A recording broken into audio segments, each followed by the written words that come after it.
Oh, well, welcome everybody. It's a little bit after 4:10, so we'll go ahead and get started. I know we've got a few more that'll be coming in, but I do want to honor your time and thank you for being here today. Here we are, we're in October. We are very blessed with great partners in Ed, and this summer, Billy and Jeremy came to me and just said, you know, we love Har-Ber High School. We know that teaching is very hard, and it was just an open invitation. They said, whatever we can do, just let us know, and we'll figure out how to get it done. And I appreciate their heart because they, authentically do care about our teachers and about our school. And so, earlier this week, I just said, hey, remember that offer? How about some snacks? Teachers love snacks, and so they did that for us. And so I invited them to just, they promised that this would not be 45 minutes and there's no offering taken, but they were just going to come and just say thank you for the great work that you do. So, Billy? Well, thank you guys. I like standing behind this clear podium. It's kind of fun. I'm usually not behind a podium, but here we are. So we just wanted to come today and give you some Hill City popcorn as just a way to say thank you for all you guys do. We know the last several years have been different as teachers, right? There's been a lot going on. Even this year, as things are somewhat back to normal, it's still different. And so we just wanted to come and bless you guys with some popcorn, some waters, and things like that.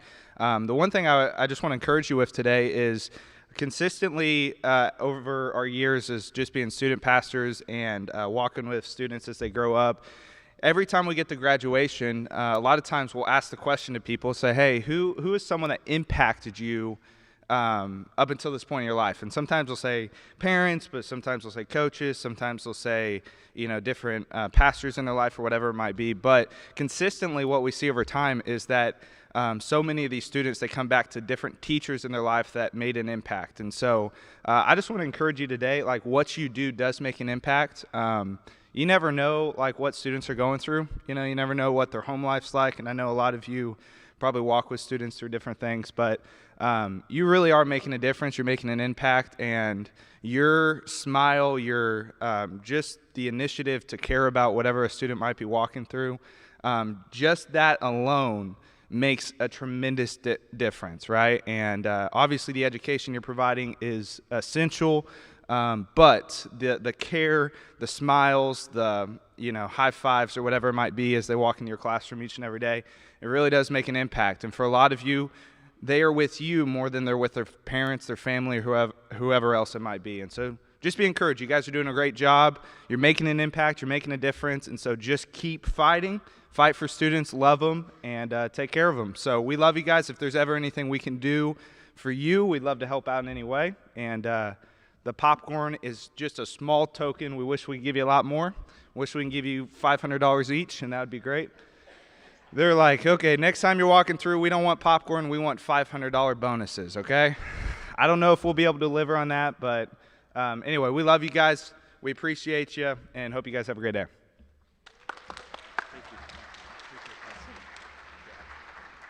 Well, again, thank you so much for your generosity and caring about our teachers. So we've got quite a bit on the agenda, but I promise it will go fast. We're going to talk a little bit about PSAT. Dr. Gladden's going to talk about that. I'm going to touch base and give you an overview on what SREB is doing with our school. And then I've got a note, and I'm just the messenger from Jeremy White. And we'll talk about FLIS, gradebook, and just touch about instruction for a second, and then talk about our PD days. So I'm going to turn it over to Dr. Gladden to give us just what we need to know about the PSAT test.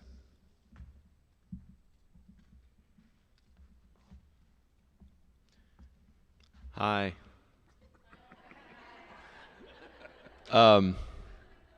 PSAT next week.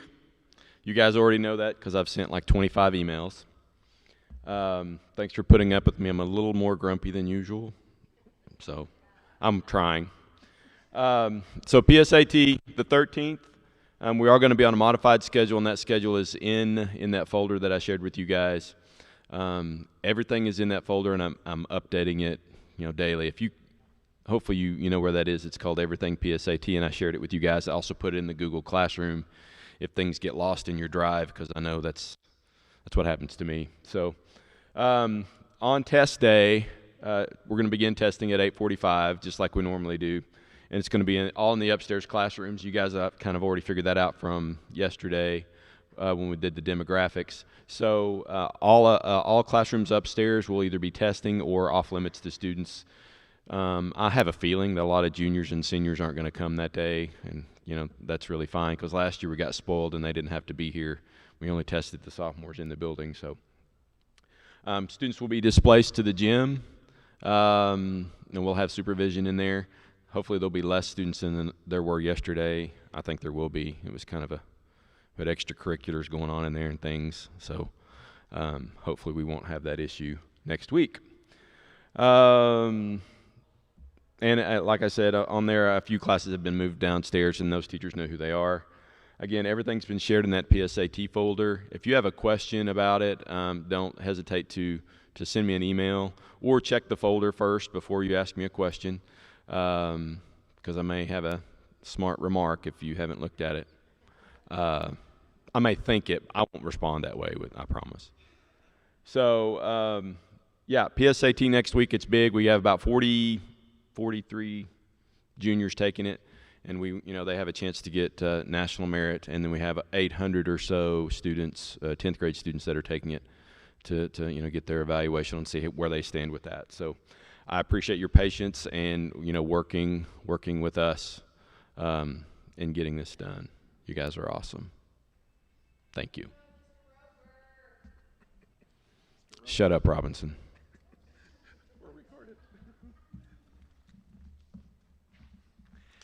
Okay. Thank you, Dr. Gladden. I just wanted to say about 30 seconds or so about SREB. We're going to talk more about this during our PD days, but last year we received a grant from SREB for some, to help with our just taking steps in the right direction in terms of what we want to do at school. And the district has been talking about, for about a year, about the idea of us moving to block, for lack of better terms. And my philosophy is, if the district's going to do this, I would rather be proactive and on the front lines instead of figuring out and scrambling at the last minute. Now, do I think block is going to happen next year? No, I don't believe that. But I do believe, and I think it's because of the pandemic, to be honest, because a year ago when we were kind of getting over that hump I guess it was in January, February, it looked like we could realistically do it a year from then. But with COVID still happening, I don't want to put a timetable, but I do think it's just a matter of when instead of a matter of if. SREB's been great. We met with them last week, and what they're doing is they're going to help us look at the different components. One, what would it look like? Two, what do teachers need? And there's about 6 different areas that we're going to look at, and I really need your help. Our focus teams will meet during house meeting times instead of house meetings the way they are. And so again, we'll talk more about this, but I didn't want you hearing what's going on with SREB and not just share that with you. So again, no official decisions have been made, but this is us laying the foundation. So I'll be glad to answer questions later about that, but we'll talk more about it next week.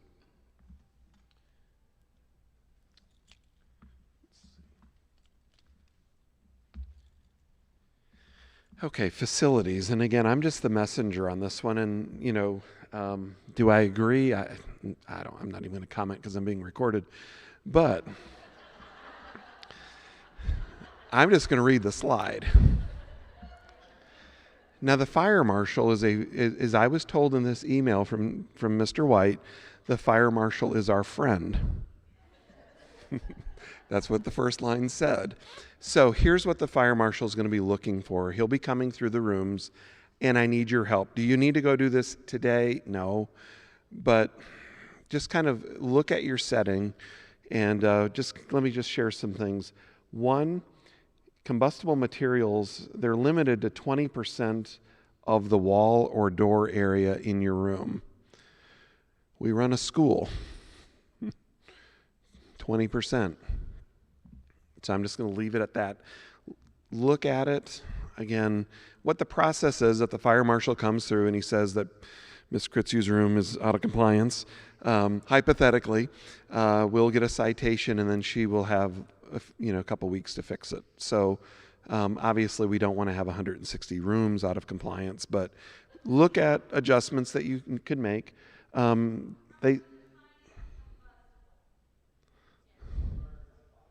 Yeah. Now, that is true. If you have that log where you're documenting that you have the spray and you're doing all of that. I mean, I keep a bottle in my office if anyone wants to use it. And, just if you document it that you're doing it, every, is it 30 days-ish? I mean, then that's fine. But is it 6 months? Okay. But what you don't want to have happen is the fire marshal come through and say you have combustible materials on your door. Where's your fire log? And you're like, or the spray log, and you're like, can you come back? Obviously that's not what we don't want to do. So combustible is just, would it catch fire? Paper, things like that. I know that for advisory right now we're doing a Halloween door decorating contest, and I okayed it, so we'll just go with it. Again, we're running a school. One, though, that to look at for real is if you have things that are near the ceiling, 18 inches, if your room is sprinkled. I mean, that's been pretty standard, and that just kind of look at that because that's one that you should be able to fix. So the fire marshal is our friend. We don't know. He just shows up. And again, we want to do everything we can. I have been written up myself by the fire marshal. Don't ask, but yeah.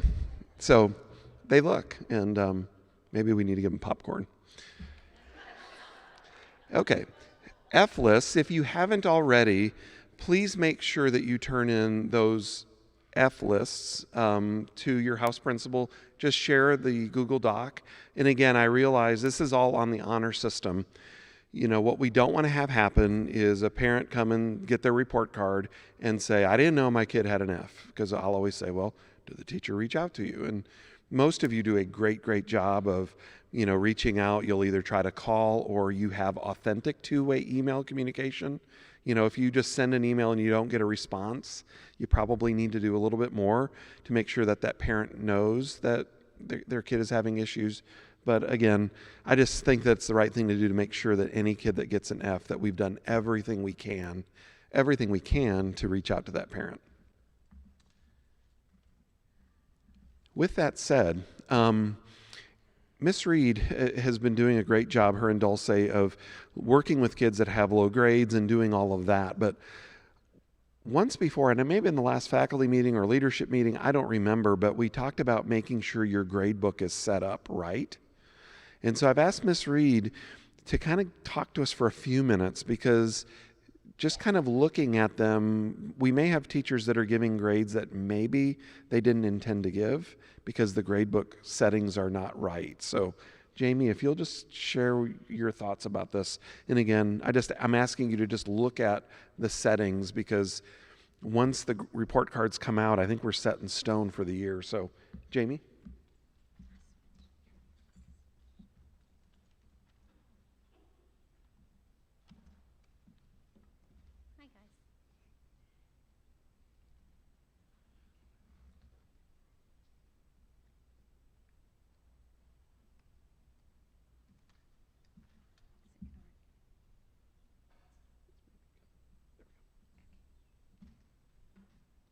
Okay, guys, I'll walk over there a minute. Yes. No, wait, okay. All right, so on the gradebook setup, one thing that is occurring is I can look at your gradebook, but I can't do anything. I just imitate and kind of see. And there's been some things, and I think when I explain it, maybe you thought that it was doing something it wasn't doing. So we were having some copying issues between first period and the rest of your period, so I want to go over that real quick. Okay, if you want, there's two ways to do your grades. If you want it to average with total points, okay, you have to check the little bitty box under the categories that says calculate average using total points. You have to check that box. What has happened is a lot of people have it first period, the little box is checked, and then the rest of their day they probably copied the categories, but the little box being checked did not copy. So the rest of your day is not averaging like you want it to average. So this person, just kidding.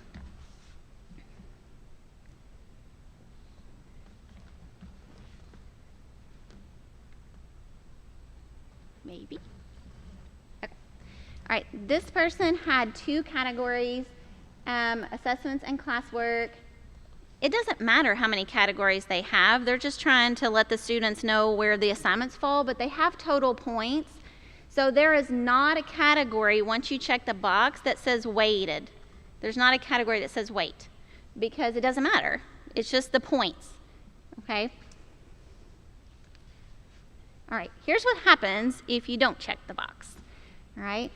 The first one is if I check the box. Say I had 200 points worth of assessments and 300 points worth of classwork. If I check the box, this is how they're going to be weighted. The first one, there'll be about 300 points, and that's about the 200 points on tests is about that much. If you don't check the box and you want it to average total points, it will not, and the computer will automatically weight the categories equally. So if you don't check the box and you mean it to do total points, it won't, and it'll do 50-50 if you have 2 categories. And maybe that's okay. Maybe that's what you want it to do, but it won't automatically do that. It'll automatically do 50-50 unless you check the box, okay? Okay. This is an example. Now, I am not picking on anybody. I did screenshot some. A lot of you have the same categories and the same thing, so it's nobody particular. But right here, this box is not checked, okay? And the 5 categories all say 1, 1, 1, 1, 1. Okay, this person probably wants theirs to be total points, but it's not doing that. It's doing each of those 5 categories equally. So it's doing this. Test is 20%, essay is 20%, homework is 20%, participation is 20%, quizzes are 20% if you don't check the box. Okay, I'm just begging you. Please check all of your classes because, again, a couple hours ago, I'm like, okay, I'm going to check a few people's, and I had at least 4 of the first 10 people that I checked, their first period was correct, and the rest of the day, the little box wasn't checked. Okay? Yes? Okay, this happened to me 2 years ago, and it really does screw stuff up bad. And the problem is, now you may have a fix for it, but if you've already started putting in grades, you can't go back and check it. It wouldn't fix it when I went back and checked it. That was was it after semester? Or after grades are finished? After the quarter, it won't. Yeah, you got to fix it now. And if you're like, well, I've already... Yeah, if you and the part that might be difficult for the next 5 days, I'm super sorry, is that it's going to if you meant it to be total points and it was never set that way, it's going to it could possibly dramatically change the kids' grades in the class from what they thought they had. It's both ways. It's either you're inflating their grade or deflating it quite a bit. So it's usually both in either end of the spectrum. So please check that before the quarter ends. I don't know what else to say with that. But if you want it to be weighted, most of the ones that I checked that were wanting to weight their grades were all correct because that did copy all day. I don't know why the little total point box didn't copy. I don't know. Okay, so go back one. Okay, this is, the box is not checked. This person means for it to be weighted. So they have 2 categories, one of them 70%, one of them's 30%. You need to make sure that equals 1. or equals 100. You could put 70-30 in there and it would be fine. Okay. Some people's has 5 or 6 categories and they have them weighted and they don't equal 100. Okay. So please check that. Okay. This person, this one's correct too, but there's a little too much going on here, but it's not changing the grade, so it's okay. But this person did 60, 20, 20. But you see how everyone's double? Like assessments are double, classwork's double, that's not necessary. You need to just go with the default unless you are one of those people that drop the lowest 2 grades or something, and then you will have that. Right here in the yellow, you only need to have the default unless you're dropping the lowest scores. Okay, if you do have it double in there, it's fine. You don't have to worry about it right now. It's not hurting anything as long as it's the same. So like assessments, as long as they're both 60, it's fine. As long as they're both, the classwork's both 20, it's fine. I have people who, on the default one, it says 60, and on the 1, 2, 3, 4 one, it says 55. Okay, that won't work. Okay, so as long as they're the same and you have that, it's okay. Okay. Does everybody know where to look in their grade book to do this? I'll just do it real quick. Maybe I'm going to log in as somebody else just to show you real quick.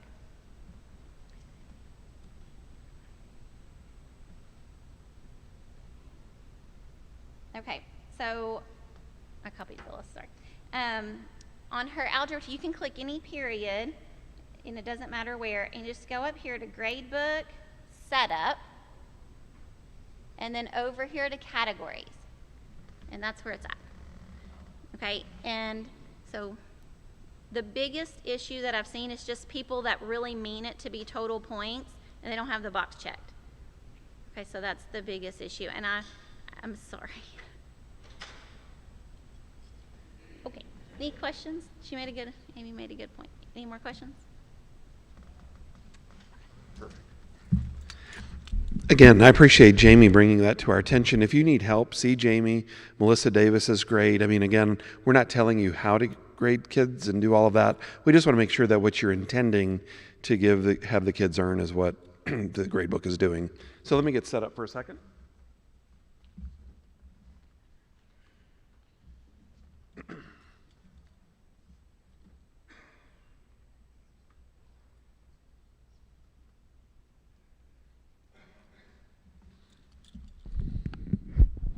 Okay, so with all of that said, just looking at the end of the quarter is coming up soon. It's October 12th. So I wanted to just share some dates. These are a little bit more generous in terms of time. If we need to make an adjustment, just communicate through your department chair or house lead and let me know. I just thought this would be reasonable because we're just dealing with quarter. But when this issue was brought to me, I thought, well, let's go with this as a starting point. But October 12th, that is the end of the first quarter.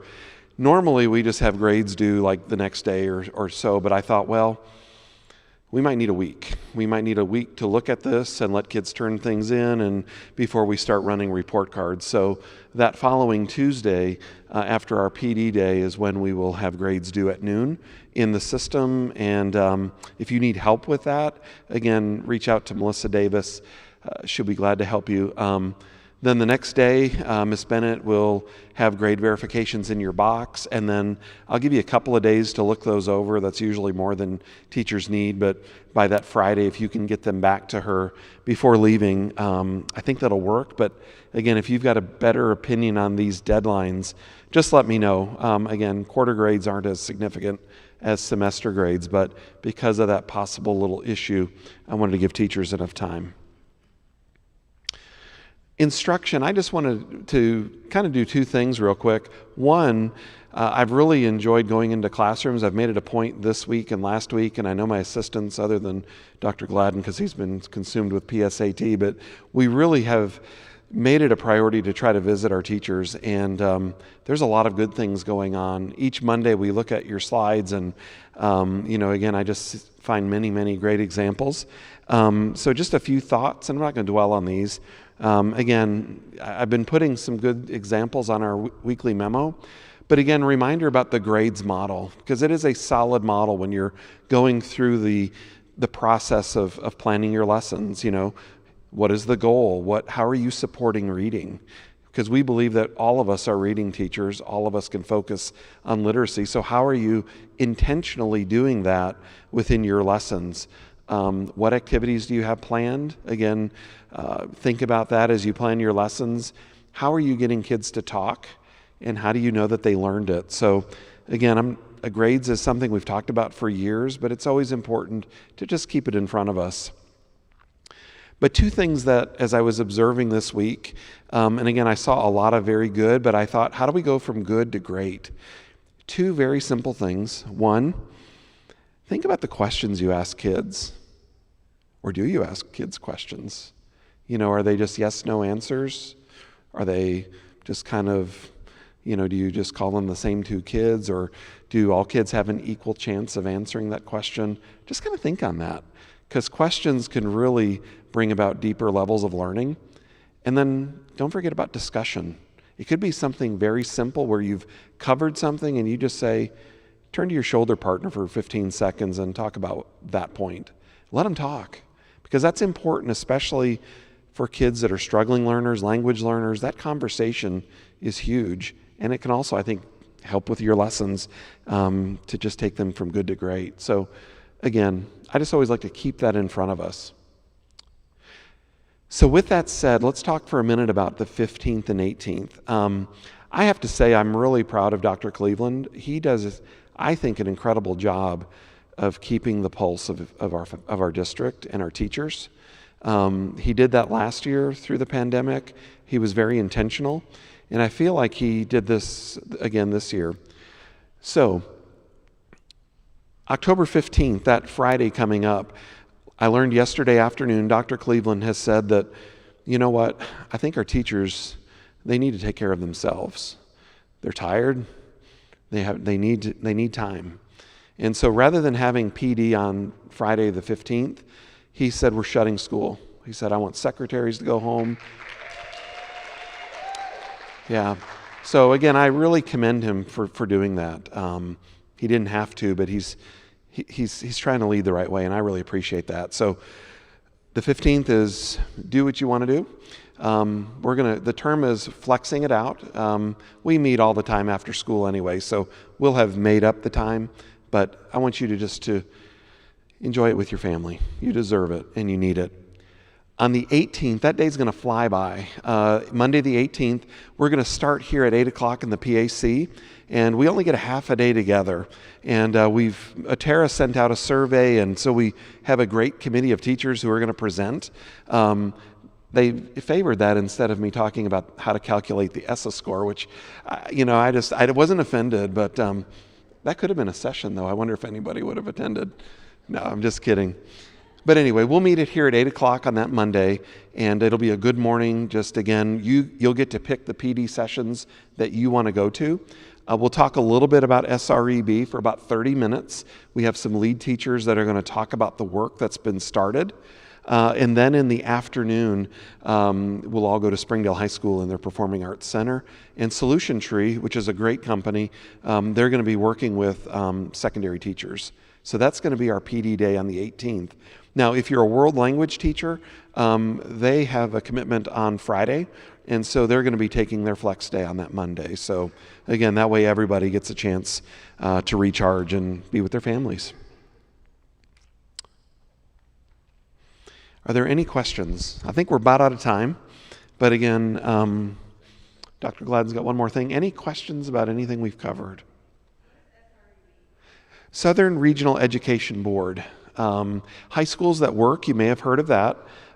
They are a conglomerate of southern states, and the governors serve on those boards. And the focus is, how can we as southern states increase the performance of our schools? And that's kind of it in a nutshell. But anyway, it's a great organization, and we've got in-state people working with us as well as people from out of state. So, good question. Anyone else? Okay, Dr. Gladden. I'm turning it over to Dr. Gladden.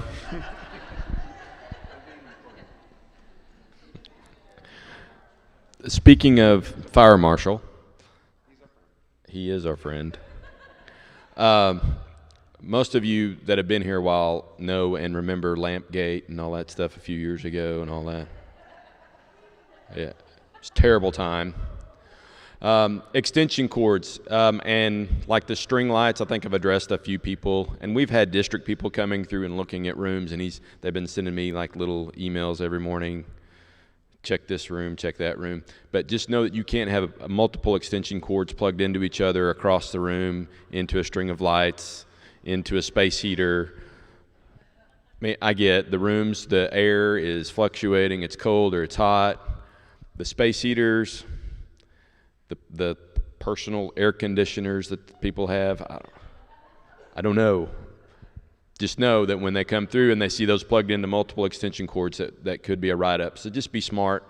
If you have a question, come see me. Or if we need to look at something that maintenance can do to fix some electrical issue in your room, let me know. We'll do the best that we can to try to get that fixed. So just be ready. They're going to look for those things too when they come through, not just how many posters you have on the wall. And I'm not sure how they're going to calculate 20%. I don't know what they're going to do. So just a heads up. Perfect. Well, oh, we have a question up there.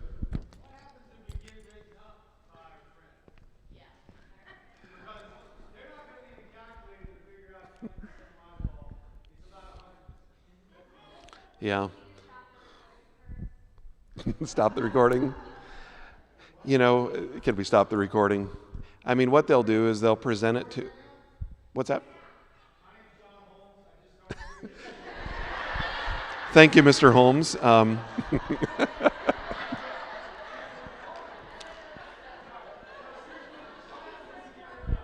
Yeah, the process is if they'll give us a list of things that we've done wrong.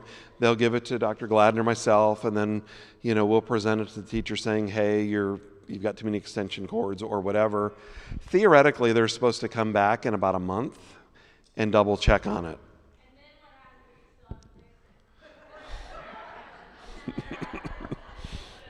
He may not be our friend. I don't know. Yeah. What I would encourage at that point, again, this is where I think, again, we have a school. You know, I think the 18-inch from the ceiling, that's certainly reasonable. But I'll be honest with you because I'm struggling as well. I look at our beautiful rotunda and I'm thinking, are you telling me all those combustible banners we've got to take down? Really? I mean, so I'm struggling as well, and I would. Oh, that's true. We did spray. I forgot. Thank you. But I'm hoping that some common sense, you know, comes through. They won't check every room.